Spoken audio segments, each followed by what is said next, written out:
దేశంలో ఇప్పుడు ఎక్కడ చూసినా ఏ రాష్ట్రంలో చూసినా 5 రాష్ట్రాల ఎన్నికల ఫలితాలపైనే చర్చ. ఏ నలుగురు కలిసినా ఈ అనూహ్యమైన ఎలక్షన్ రిజల్ట్స్ పైనే విశ్లేషణ.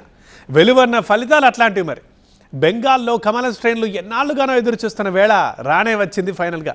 అధికార తృణమూల్ కాంగ్రెస్పై అనూహ్య విజయంతో చరిత్ర సృష్టించిన బీజేపీ రాష్ట్రంలో తొలిసారి ప్రభుత్వాన్ని ఏర్పాటు చేయబోతోంది. అటు అసోం, పుదుచ్చేరిలో కూడా అధికారం నిలబెట్టుకుంది. ఇటు కేరళలో ఎల్డీఎఫ్ పోయి యూడీఎఫ్ రాగా తమిళనాట ప్రపంచనం సృష్టించారు టీబీకే విజయ్. 2 ప్రాంతీయ పార్టీలకు 2 జాతీయ పార్టీలకు చెక్ పెట్టి అతిపెద్ద పార్టీకి అవతరించిన విజయ్ కొత్త పార్టీ ప్రభుత్వం ఏర్పాటు చేయబోతోంది. ఇప్పుడు 5 రాష్ట్రాల ఎన్నికల ఫలితాలతో కొన్ని పార్టీలు గెలిచాయి, కొన్ని పార్టీలు ఓడాయి.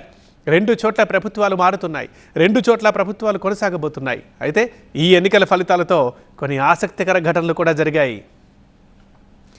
బెంగాల్లో మమతా బెనర్జీని గద్దెదించడమే లక్ష్యంగా పనిచేసిన బీజేపీ ఆ విషయంలో గ్రాండ్ విక్టరీ కొట్టింది. అయితే ఈ ప్రయత్నంలో అనూహ్య పరిణామాలు, ప్రయోగాలకు తెరలేపింది బీజేపీ. ఆ మధ్య ఆర్జీకర్ మెడికల్ కాలేజ్ అండ్ హాస్పిటల్లో ఒక డాక్టర్ అత్యాచారానికి గురై ప్రాణాలు కోల్పోయిన ఘటన సంచలనం రేపింది. ఆ బాధితురాలి తల్లిని ఎన్నికల బరిలో నిలిపింది బీజేపీ అభ్యర్థిగా పాణిహత్య నుంచి పోటీ చేసిన రత్న దేబనాథ్ విజయం సాధించడం విశేషం. బెంగాల్ అసెంబ్లీ ఎన్నికల్లో ఇదొక హైలైట్ అని చెప్పొచ్చు. మరోసారి భవానీపూర్లో మమతపై పోటీకి దిగిన సువేందు అధికారికి పరాజయం తప్పలేదు. తన సొంత స్థానం నందిగ్రామ్తో పాటు భవానీపూర్లో కూడా నామినేషన్ వేసిన ఆయన మాజీ అధినేత్రిపై గెలిచి తీరాలని పంతం పట్టారు. అయితే ఈసారి కూడా అది సాధ్యం కాలేదు. తమిళనాట కొత్త పార్టీతో ప్రభంజనం సృష్టించిన దళపతి విషయంలో కూడా విశేషాలెన్నో ఉన్నాయి. ఆయన పార్టీ నుంచి ఎంతోమంది అభిమానులు ఎన్నికల బరిలో నిలిచారు, విజయం సాధించారు. అయితే అందులో వెరీ ఇంట్రెస్టింగ్ ఆయన డ్రైవర్ కుమారుడి విజయం. తన దగ్గర ఎన్నో ఏళ్లుగా డ్రైవర్గా పనిచేస్తున్న రాజేంద్రన్ కుమారుడికి టికెట్ ఇచ్చి ఎమ్మెల్యేగా గెలిపించుకున్నారు విజయ్. దీంతో డ్రైవర్ కొడుకు టు ఎమ్మెల్యే అంటూ ఆయన విజయంపై ప్రశంసలు కురుస్తున్నాయి. గతంలో టికెట్ ప్రకటించిన సందర్భంలో కూడా విజయ్ కాళ్ళు మొక్కి అభ్యర్థి శబరీనాథన్ వేదిక మీదే భావోద్వేగానికి లోనవ్వడం వైరల్ అయింది. ఇప్పుడు ఆయన వెరుంగబక్కం ఎమ్మెల్యేగా విజయం సాధించడంతో అభినందనలు వెల్లువెత్తుతున్నాయి. ఇక టీవీకే పార్టీలో విజయ్ పేరున్న మరో 10 మంది అభ్యర్థులు కూడా విజయం దక్కించుకోవడం విశేషం.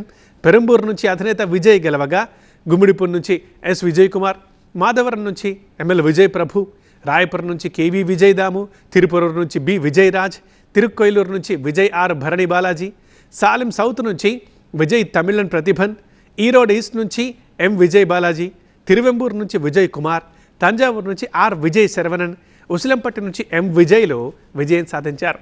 ఇలా ఒకే పార్టీ నుంచి ఇలా ఒకే పేరున్న అభ్యర్థులు ఇంతమంది, అది కూడా గెలవడం నిజంగా విశేషమే. ఇక కొళత్తూరు నియోజకవర్గంలో సీఎం స్టాలిన్ని ఓడించి చరిత్ర సృష్టించారు విఎస్ బాబు. ఈయన పేరులోనూ మొదటి అక్షరం వి అని ఉండడం యాదృచ్ఛికం. ఈ గెలుపులో మరో విశేషం ఏంటంటే గతంలో విఎస్ బాబు డిఎంకే ఎమ్మెల్యేగా పనిచేశారు. ఆ తర్వాత విజయ్ పార్టీలో చేరిన ఆయన ఏకంగా ముఖ్యమంత్రినే ఓడించి హిస్టరీ క్రియేట్ చేశారు.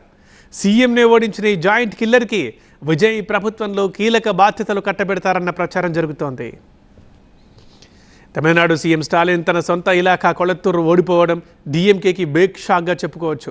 దాదాపు 8,517 ఓట్ల తేడాతో ఆయన తన స్థానాన్ని కోల్పోయారు.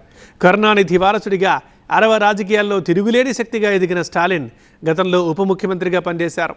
తండ్రి మరణం తర్వాత పార్టీ పగ్గాలు చేతబట్టి అధికారంలోకి తీసుకొచ్చి సీఎం పగ్గాలు చేపట్టారు. అయితే 5 ఏళ్లు తిరిగేలోపు సీన్ రివర్స్ అయి మాజీ సీఎంగానే కాదు, మాజీ ఎమ్మెల్యేగాను కూడా మారిపోవాల్సి వచ్చింది. 1996 తర్వాత తొలిసారి ఓటమి ఎదుర్కొన్న స్టాలిన్ సన్నిహితుడి చేతిలోనే చిత్తవడం ఆసక్తికరం. ఇక తమిళనాట ఎన్నికల ఫలితాల్లో మరో విశేషం ఏంటంటే అప్పుడెప్పుడో 70వ దశకంలో పార్టీ పెట్టి ఎంజీఆర్ విజయం సాధిస్తే ఆ తర్వాత ఒక కొత్త పార్టీ పెట్టి అధికారంలోకి వచ్చిన నాయకుడిగా దళపతి విజయం అరవ రాజకీయాల్లో మరొక చరిత్ర. దేశంలో ఎంజీఆర్, ఎన్టీఆర్ తర్వాత ఆ స్థాయి విజయం సాధించిన దళపతిగా రికార్డులకెక్కారు విజయ్.